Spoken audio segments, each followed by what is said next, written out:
Quelles sont les limites entre travail bénévole et salarié? Qu'est-ce qui vient brouiller les frontières entre ces deux sphères? C'est à ces questions et à bien d'autres auxquelles nous allons répondre aujourd'hui avec Maude Simonet, sociologue, directrice de recherche au CNRS à l'IDHES. Maude Simonet, bonjour. Bonjour.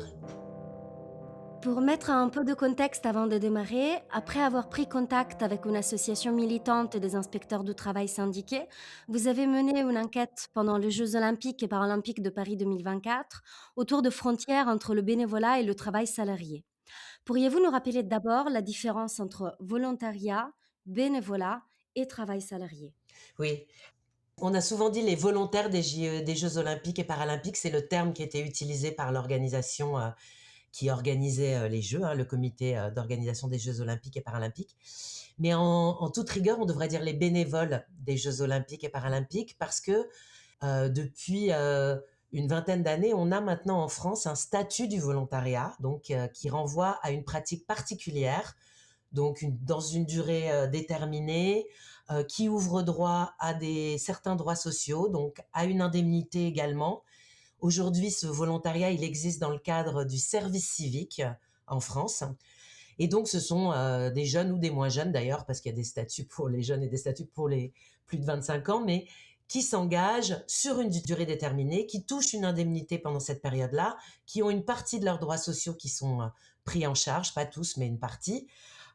Et donc ça, c'est le volontariat en France. Le bénévolat devient une pratique distincte, et donc on devrait faire attention, ce qui n'était pas le cas hein, il y a une vingtaine d'années, enfin avant le statut du volontariat, les gens disaient un peu indistinctement bénévolat ou volontariat, avec le sentiment que ça désignait la même chose.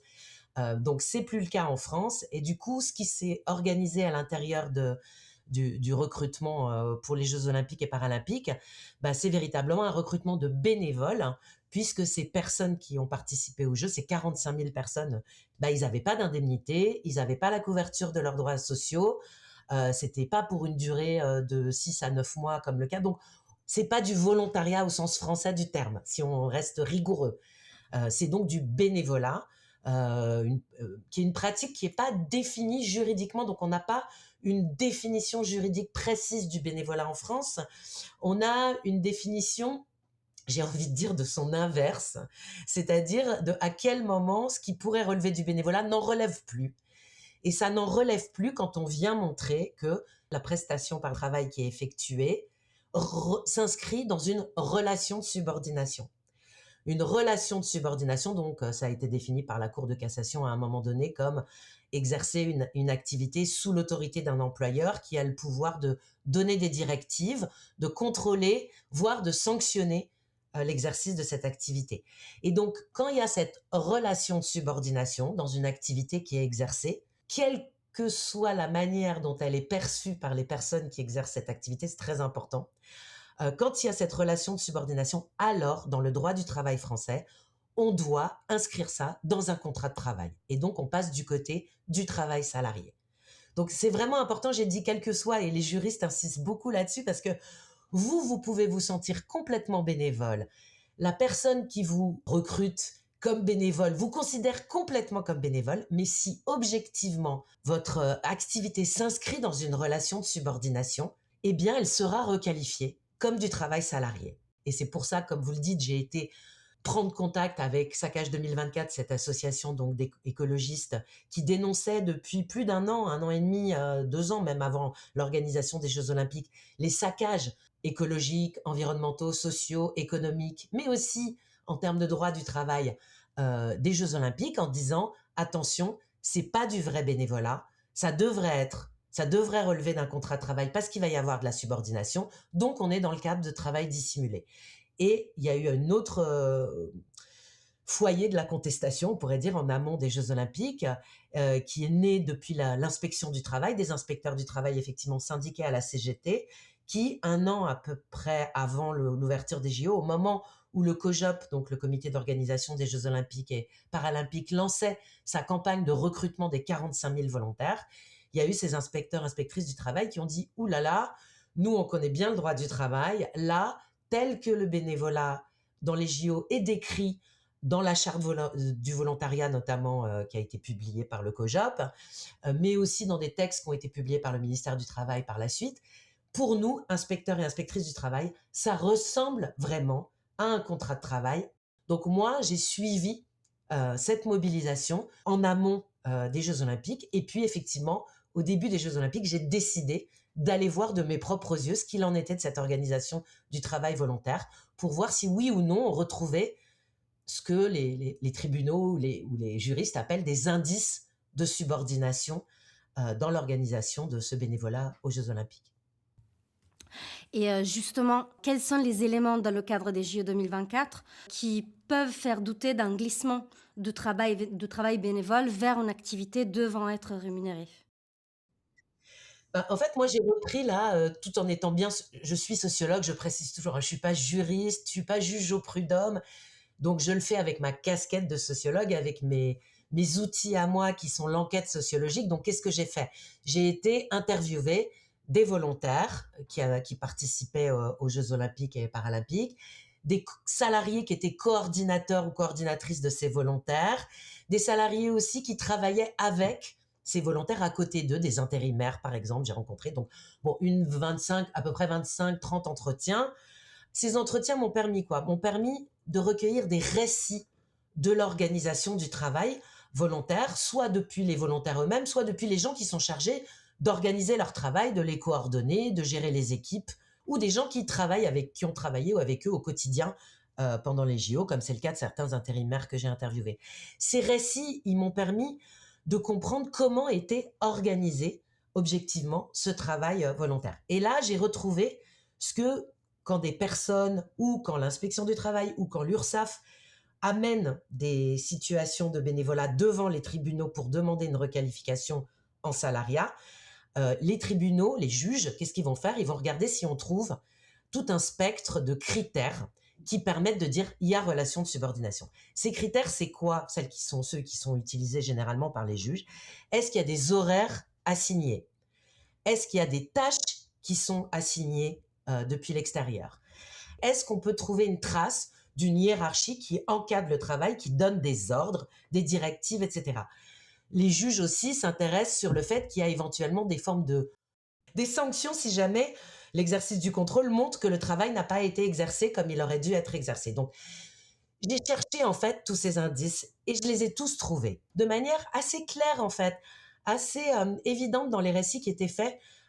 Par exemple, les horaires, bah, tous les bénévoles que j'ai interviewés racontent comment ces horaires leur sont assignés de l'extérieur. Ils les choisissent pas. En fait, ils disent tous, on nous a donné nos horaires, on reçoit nos shifts, d'ailleurs, c'est comme ça qu'ils appellent ça. Ça veut pas dire qu'ils peuvent pas éventuellement les négocier à la marge. J'ai parlé à ma coordinatrice, elle est sympa, elle m'a laissé repartir plus tôt pour que j'ai mon dernier métro. Donc, il y a des formes de négociation, d'arbitraire, mais c'est jamais reconnu comme un droit, c'est pensé plutôt comme de la débrouille, de la chance. Il y a beaucoup le registre de la chance. Pareil, quand ils ont effectivement le processus de recrutement, ça passe donc donc ça se fait sur une plateforme et dedans il y a des choix qui sont exprimés par les volontaires. Donc effectivement, les candidats au volontariat, ils préféraient faire tel type d'activité que tel autre, ils préféraient tel site que tel autre, etc. Donc ils font des choix, mais ensuite ils ont une mission qui leur est renvoyée quand ils apprennent enfin qu'ils ont été sélectionnés, donc pour les 45 000 d'entre eux, ils vont recevoir une mission. Et ils disent tous pendant les entretiens, on nous a bien dit qu'il fallait surtout pas refuser la mission parce que si on refuse la mission qu'on nous propose, alors il y a le risque de perdre sa place dans le programme de volontariat ou d'être mis en remplaçant, ce que la plupart n'ont pas envie de faire parce que remplaçant, on ne sait pas si on sera appelé ou pas, on ne sait pas quand on sera appelé ou pas, donc c'est pas du tout leur objectif.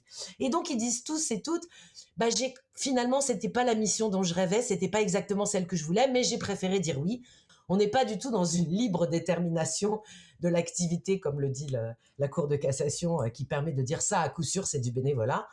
Les missions, les horaires, les lieux aussi d'affectation sont vécus comme étant décidés par l'extérieur, par la plateforme, par le COJOP, et au mieux, les volontaires considèrent qu'ils ont eu de la chance que ça corresponde à peu près à ce qu'ils voulaient.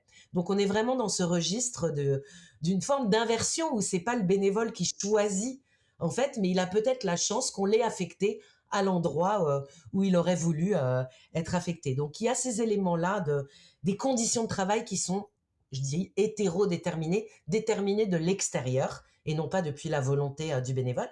Il y a aussi quelque chose qui est très clairement présenté dans les entretiens par les bénévoles, mais aussi par les salariés, cette ligne hiérarchique extrêmement forte et très descendante, en fait, dans lesquelles les volontaires constituent, c'est la formule d'un jeune intérimaire que j'ai interviewé qui me dit, les volontaires, c'est le premier maillon. Donc, c'est le premier maillon sur le terrain, en fait. Et en fait, quand on interviewe les volontaires ou les salariés qui les coordonnent, tout le monde, en fait, décrit une ligne hiérarchique extrêmement claire. Enfin, pas claire pour tout le monde, justement. Mais les salariés décrivent une ligne hiérarchique en disant, par exemple, au-dessus de moi, j'avais le responsable de ce site. En dessous de moi, j'avais les coordinateurs et les coordinatrices. Moi, j'étais chargée d'encadrer les coordinatrices et les coordinatrices. Et les coordinateurs et coordinatrices étaient chargés d'encadrer des bénévoles. Donc, tout toujours est reconstitué selon une ligne hiérarchique très descendante. Mais ce qui est intéressant, c'est que depuis les volontaires, ils savent très très bien qu'ils disent tout le temps ma chef était super ou notre team manager ou notre donc il y a vraiment un vocabulaire de effectivement de la supervision hein. Mais par contre, ce qui est intéressant, c'est que c'est assez flou pour ce qui est du statut de ce directeur ou ce de manager, c'est-à-dire que certains des volontaires ne savaient pas pendant les JO, mais même après les JO, ont découvert, par exemple, après les Jeux Olympiques, que la personne qu'ils appelaient leur chef n'était pas bénévole, mais était bien quelqu'un qui était salarié par le comité d'organisation des Jeux. J'ai une jeune volontaire qui me dit que quand elle a été à la soutenance de son mémoire, donc après les Jeux Olympiques, elle a vu un de ses anciens camarades de classe qui portait l'uniforme des Jeux Olympiques, mais pas de la même couleur que le sien. Elle était volontaire, bénévole. Et donc, elle a dit à une de ses amies, ah bah tiens, t'as vu, il a l'uniforme, il était donc volontaire au JO. Et son amie lui dit, bah non, nous, on avait les uniformes verts, les volontaires, mais regarde, lui, il porte l'uniforme bleu, c'était un salarié. Et donc, elle me dit, ah bah c'est comme ça que j'ai découvert que ma chef, qui était ma chef au JO, en fait, elle était salariée, ce que je savais pas. Mais c'est pas juste une erreur d'appréciation non plus de ces volontaires, c'est aussi que les choses sont brouillées en tant que telles, parce que pour certains de ces volontaires, leur chef direct, c'était des volontaires, parce qu'il y avait toute une partie des volontaires qui étaient recrutés comme team manager, et donc qui étaient, comme me dira une jeune volontaire, c'était des volontaires avec supplément chef d'équipe. Et donc, supplément chef d'équipe, ça veut dire quoi? Ça veut dire que ces volontaires-là, ils avaient en plus comme responsabilité, pas simplement d'exercer une activité au JO, mais d'organiser, d'encadrer une équipe à l'intérieur des JO. Et donc, ils étaient un peu le maillon entre les volontaires et les coordinateurs salariés. Donc, ça vient aussi rajouter un brouillage dans la hiérarchie où finalement, la direction est effectuée en partie par des volontaires qui eux-mêmes vont rapporter ou aller chercher leurs directives auprès de salariés qui eux-mêmes vont les chercher auprès du COJOP. Donc voilà, une ligne hiérarchique à la fois très descendante dans laquelle les volontaires sont tout en bas, mais avec un certain flou en ce qui concerne les échelons supérieurs à ceux des volontaires quand on la regarde, cette ligne hiérarchique, depuis les yeux des volontaires qui savent très bien qui est leur chef ou leur manager, puisque du coup, ils savent très bien où ils vont trouver les ordres, les directives, les informations, etc. Mais par contre, ils n'ont pas forcément la vision de pour qui ils travaillent au fond. Une partie de mon enquête, j'aurais pas le temps de revenir là-dessus, mais montre comment il y a un brouillage des frontières assez généralisé entre travail bénévole et travail salarié au JO. Et c'est pas que le fait que les volontaires auraient dû être des salariés si on respecte le droit du travail français, c'est aussi que les salariés qui ont été embauchés pour les Jeux Olympiques ont une partie de leur travail qui n'a pas été rémunérée pour une partie d'entre elles et eux qui ont été embauchés en forfait au lieu d'être embauchés vraiment en contrat de travail classique.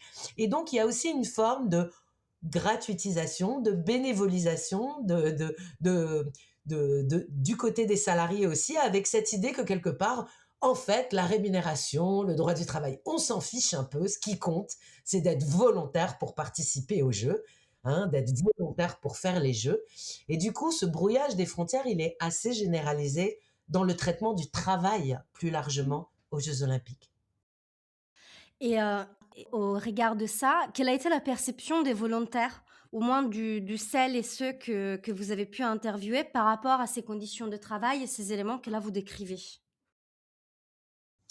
Bah, ce qui a été extrêmement intéressant pour moi, donc je suis partie sur cette enquête depuis, comme je le disais tout à l'heure, depuis sa contestation. J'ai décidé ensuite d'aller voir de mes propres yeux en tant que sociologue et finalement j'ai trouvé à quel point cette contestation était légitime, hein, loin d'être radicale ou en fait, voilà, on trouve effectivement qu'on est là dans un stade suprême de ce qu'on pourrait appeler de travail gratuit, mais c'est pas juste moi qui le dis d'ailleurs, hein, le directeur, le président Étienne Taubois, le président du comité d'organisation des Jeux Olympiques et Paralympiques, a dit lui-même, bien sûr qu'il y aura de la sélection, tout le monde n'aura pas la chance de travailler gratuitement pour les Jeux Olympiques. Donc voilà, on n'est même plus dans une dissimulation de cette question du travail gratuit. Elle est assumée, elle est posée, elle est dite par les organisations olympiques elles-mêmes. Donc, j'ai été, avec mes outils de sociologue, enquêter un peu sur cette question de la subordination. Je l'ai trouvée très vite. Mais l'autre surprise pour moi est encore plus forte, peut-être que celle de trouver la subordination, c'est que j'ai trouvé aussi beaucoup de critiques depuis l'intérieur de cette pratique, des critiques qui étaient formulées pourtant, et c'est important de le dire, par des gens qui pouvaient être très heureux d'être là, que personne n'avait forcé à être là, hein. Souvent, on me dit, mais qu'est-ce que tu as avec ces volontaires des JO? Personne ne les a forcés. Bien sûr, personne ne les avait forcés, mais c'est encore une fois le droit du travail, il s'en fiche un peu qu'on ait choisi ou pas de faire quelque chose, il dit juste si cette chose-là, elle est légitime ou pas, ou légale ou pas. Donc, la question de la volonté, elle mérite vraiment d'être interrogée, hein. La volonté, ça suffit pas face au droit du travail, premièrement. Mais deuxièmement, là, j'avais des gens qui étaient volontaires, qui l'avaient choisi, qui étaient même heureux d'être là. La manière dont j'ai mené mon enquête fait que j'en ai pas rencontré tant que ça, hein, une dizaine, que j'ai interviewé une ou deux fois avant, pendant et après, euh, et qui étaient majoritairement ou principalement des jeunes plutôt diplômés, plutôt d'ailleurs en master, en études, très engagés dans des pratiques sportives. Bon, en fait, très proche de la population qui a été surreprésentée pendant les Jeux Olympiques, puisqu'il y a eu une enquête qui a été faite par l'INJEP sur les profils des volontaires aux Jeux Olympiques, qui a été publiée juste après les Jeux Olympiques, et qui montre qu'on a une surreprésentation des diplômés du supérieur, hein. Il y a 80% des volontaires des Jeux Olympiques qui sont diplômés du supérieur, c'est 40% de la population française en réalité. Donc vous voyez la surreprésentation. Et cette surreprésentation, elle est en partie due par le fait qu'on a une surreprésentation d'étudiants et d'étudiantes justement du supérieur dans ces Jeux Olympiques. On a une surreprésentation dans ces bénévoles, on a une surreprésentation aussi, ça va un peu de soi, mais il faut le dire, de pratiquants réguliers de sport, hein, des gens qui sont inscrits effectivement dans une pratique régulière, qui sont licenciés, etc. Alors que c'est à peine un Français ou une Française sur 10. Donc voilà, ces gens avaient toutes les bonnes raisons du monde d'être volontaires, et pour autant, dans la manière dont ils parlent de leur pratique bénévole, ils soulèvent plein de questions, plein d'enjeux critiques sur les frontières, sur les droits aussi de ce travail bénévole.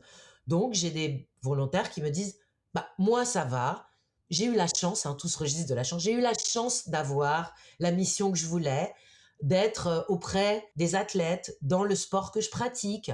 Donc ça, c'est la mission suprême, hein. Il y a vraiment une hiérarchie en fait qui se dégage des entretiens, des missions, et tout en haut des missions, il y a être près des athlètes, hein. Donc côtoyer les athlètes, il y a et puis tout en bas, on a du sale boulot bénévole. Et dans le sale boulot bénévole, par exemple, il y a des volontaires qui me disent, moi j'ai la chance, donc j'étais près des athlètes dans mon sport favori, mais ma sœur, elle a fait des accréditations en plastique pendant tous les Jeux olympiques et paralympiques. Ils n'auraient pas pu embaucher quelqu'un pour faire ça, sérieusement? Ou j'ai un discours très critique de la part de nombreux volontaires sur ces chauffeurs volontaires qui vont attendre bien loin des sites olympiques, sur des parkings désaffectés, au petit matin, les familles des athlètes pour les conduire d'un endroit à un autre toute la journée. Et donc, ils vont se retrouver derrière un volant en ne voyant jamais finalement les jeux. Donc, on a aussi une critique très forte qui va être portée sur, par exemple, ces chauffeurs, avec plein de volontaires ou de coordinatrices qui vont dire sérieusement, on n'aurait pas pu embaucher des taxis pour faire ça. Pourquoi est-ce que c'est un vrai métier? Donc voilà, il y a eu des questionnements sur est-ce que ça aurait pas dû être payé. Il y a certains volontaires qui m'ont dit justement qu'ils étaient chefs de volontaires et ils disent c'était énormément de responsabilités. Je comprends pas que quand on prend en charge de telles responsabilités, on soit pas rémunéré.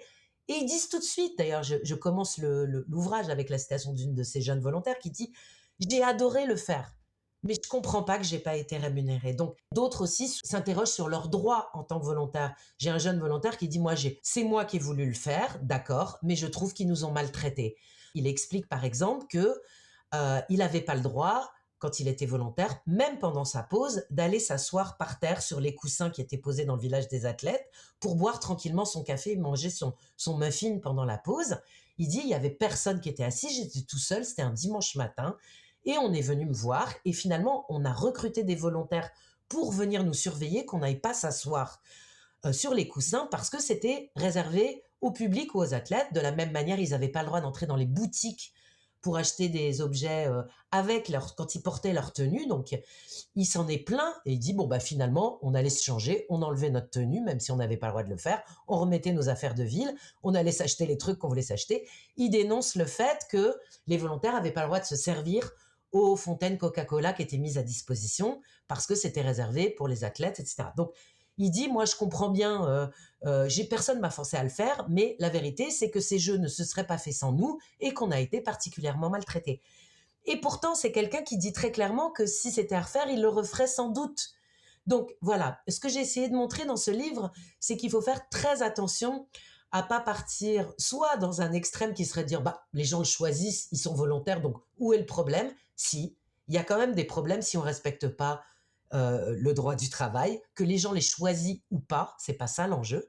Ça pose beaucoup de questions d'être en dehors du droit du travail, d'être en dehors des institutions du salariat aussi. Hein. Il n'y a pas de cotisation sociale, il n'y a pas de sécurité sociale, il n'y a pas de possibilité effectivement de défense par les syndicats, etc. Donc ça pose plein de questions. Et deuxièmement, partir dans l'extrême inverse qui serait de dire, oh là là, bah oui, alors finalement, ils sont trop bêtes, ces volontaires, ils n'ont pas vu qu'ils se sont fait manipuler, etc. Ça aussi, c'est idiot. Parce que, premièrement, ces volontaires, ils ont toutes les bonnes raisons du monde de là où ils sont de faire ce volontariat. Et ils sont passionnés de sport. Ils vont faire ce que les féministes appellent du love labor, c'est-à-dire un travail rêvé pour eux. C'est-à-dire, c'est le boulot idéal pas pour celles et ceux qui sont évidemment dans le sale boulot du travail volontaire, mais pour celles et ceux qui sont dans les tâches rêvées, c'est un peu le travail rêvé qui voudraient faire au sortir de leurs études. Alors, ils sont prêts à le faire gratuitement, ce qui pose énormément de questions sur l'état de notre marché du travail aujourd'hui. Il y a des grandes chances qu'ils ne puissent pas le faire de manière rémunérée et protégée par le droit du travail aujourd'hui sous cette forme-là, donc ça pose vraiment des questions. Donc c'est du travail d'amour, mais c'est pas simplement du love labor, c'est aussi ce que les sociologues appellent, des sociologues américains, des médias au départ, mais ils ont appelé du hope labor, du travail de l'espoir, cette idée que je travaille gratuitement aujourd'hui dans l'espoir de décrocher le boulot de mes rêves demain. Et cette notion de travail de l'espoir ou cette notion d'économie de la promesse, elle est extrêmement forte dans le fonctionnement de ces Jeux olympiques pour ces bénévoles. Elle a été extrêmement officialisée, j'ai envie de dire, puisque ce discours de la promesse, c'est celui qui sera tenu par Emmanuel Macron aux volontaires quand il va venir les remercier. Il va leur dire, merci, on n'aurait pas pu faire ces jeux sans vous, mais en échange, on va faire tout ce qui est en notre possible pour que vous puissiez valoriser cet engagement bénévole dans vos trajectoires éducatives, sur le marché du travail, etc. Et c'est pas juste du discours, cette économie de la promesse, même si là, le discours, il est tenu depuis les plus hauts sommets de l'État, donc il a une force quand même importante, quoi, une officialité importante. Mais c'est aussi des outils, puisque tous les volontaires vont sortir des Jeux olympiques avec un badge virtuel, qui est un badge donc qu'ils peuvent mettre sur leur CV et dans lequel on leur reconnaît des compétences qui sont issues du Code Rom de France Travail, donc des compétences extrêmement, là encore, officielles, hein, de communication, d'organisation, etc. Donc, reconnues par France Travail et validées ensuite par tous les partenaires publics et privés des Jeux olympiques et paralympiques à travers des petits textes qui sont écrits dans ce badge virtuel, mais des textes quand même très forts où vous avez évidemment Coca-Cola, Randstad, Airbnb qui disent nous reconnaissons la valeur de l'engagement et des compétences acquises par les volontaires lors des Jeux olympiques, mais vous avez aussi le ministère du Travail, Jeunesse et Sport, la ville de Paris qui viennent aussi reconnaître la valeur de ces compétences acquises. Donc une économie de la promesse là extrêmement incarnée, matérialisée, officialisé depuis les sommets de l'État ou les institutions publiques, parce que par exemple ce badge virtuel, il est construit aussi par la Caisse des dépôts. Donc voilà, toute une officialité qui vient dire quelque chose à ces bénévoles. Non seulement c'est ton travail rêvé, ton travail d'amour, alors certes, il est fait gratuitement, etc. Mais c'est pas grave, ça devrait te permettre plus tard de décrocher véritablement le boulot de tes rêves. Et donc, on a cette espèce d'économie de la promesse qui fonctionne à plein, qui permet de comprendre pourquoi l'enjeu finalement politique pour moi dans tout ça, c'est pas pourquoi les volontaires ont fait ce qu'ils avaient fait ou ont été volontaires, mais la question c'est comment on a pu passer outre le droit du travail avec un tel soutien des pouvoirs publics. Et ça, c'est pas un petit enjeu politique. Hem, à quelle réflexion, une dernière réflexion, à quelle dernière réflexion, donc autour du travail et de l'emploi, nous invitent ces observations? Bah, c'est des réflexions que moi je mène depuis un moment, puis avec d'autres chercheurs et chercheuses sur les questions du travail gratuit, de la gratuitisation du travail aussi dans les services publics, par le monde associatif, parfois aussi sur les plateformes. Hein. Le capitalisme de plateforme fonctionne avec énormément de travail gratuit, ce qu'on appelle le digital labor, et c'est des choses qui ont été étudiées depuis longtemps par les sociologues ou les économistes. Donc, mais là, je pense que donc ça s'inscrit dans ces réflexions-là, mais il me semble que là, avec cet exemple des Jeux Olympiques, on a deux choses. On a premièrement une institutionnalisation à l'extrême du travail gratuit et qui, quelque part, c'est un stade suprême du recours au travail gratuit, les Jeux Olympiques. Et là, on est dans un stade aussi très assumé. C'est-à-dire, c'est suprême au sens où c'est extrême, mais c'est suprême, c'est 45 000 volontaires, etc. Mais c'est suprême aussi dans le sens où c'est complètement assumé. Je le disais tout à l'heure, Étienne Taubois qui dit tout le monde n'aura pas la chance de travailler gratuitement pour les Jeux Olympiques. Olivier Dussopt qui va faire l'introduction d'un guide publié par le ministère du Travail sur le bon usage des bénévoles dans les événements sportifs qui sort juste avant, comme par hasard, les Jeux Olympiques. Dussopt dans l'introduction, donc il est alors ministre du Travail, il écrit on va parler des conditions matérielles du travail bénévole, des conditions d'exercice du travail bénévole. Donc, c'est pas moi, sociologue du travail, qui vient amener la question du travail dans cette pratique bénévole qui est plutôt perçue comme relevant de l'engagement de la citoyenneté, ce que j'ai fait pendant des années. Mais là, c'est plus moi. Là, ce sont les instances elles-mêmes qui organisent ou qui soutiennent les Jeux Olympiques, qui parlent de travail bénévole, de travail gratuit. Donc, on est vraiment dans la reconnaissance. Ce qui va être dénié, c'est la subordination. C'est-à-dire le fait que ce travail-là aurait dû être du salariat, inscrit dans le droit du travail et donc dans le contrat de travail. Donc, on est dans un stade suprême, à la fois extrême et explicite, mais en même temps, et c'est ce que je retiens aussi de cette enquête, et c'est pour ça qu'il y a une conflictualité forte, quoi, il y a quelque chose d'assez dialectique, on est aussi dans un moment où ça passe pas complètement sous le radar, puisqu'il va y avoir une contestation en amont des Jeux Olympiques par les inspecteurs du travail et par ces groupes écologistes, qui va quand même trouver un relais un peu médiatique, même si parfois c'est un peu dramatisé, etc. Mais ça va quand même se faire entendre, se faire voir. Et d'ailleurs, je pense qu'une partie des volontaires que j'ai interviewés ou des salariés que j'ai interviewés avaient entendu ces questionnements aussi en amont des Jeux Olympiques. Donc, une certaine réussite quand même de cette contestation d'un côté. Et de l'autre, depuis même l'intérieur de la pratique, depuis des gens qui choisissent d'être volontaires, qui ont envie d'être volontaires, qui ont toutes les bonnes raisons d'être volontaires, eh ben, elles et eux-mêmes s'interrogent sur les limites de ce volontariat, les limites de ce travail gratuit, jusqu'où ce qu'ils sont en train de faire, c'est bien normal. J'ai une salariée à un moment donné qui va être une des salariées qui va alerter la CGT sur le fait que les contrats de travail d'une partie des salariés ne respectent pas non plus le droit du travail et qu'ils n'auraient pas dû être embauchés en forfait jour parce qu'en fait, ils ont des horaires, etc. Et qu'il y a toute une partie de leur travail, du coup, qui là aussi n'est pas rémunérée, toutes les heures sup qu'ils et elles font. Et elle me dit, j'ai beaucoup aimé cette phrase, elle me dit, mais quand des proches autour de moi se sont rendus compte que j'avais donné l'alerte, ils m'ont dit, mais on ne comprend pas, t'avais l'air hyper heureuse d'être aux Jeux Olympiques, t'avais l'air d'être vraiment passionnée, etc.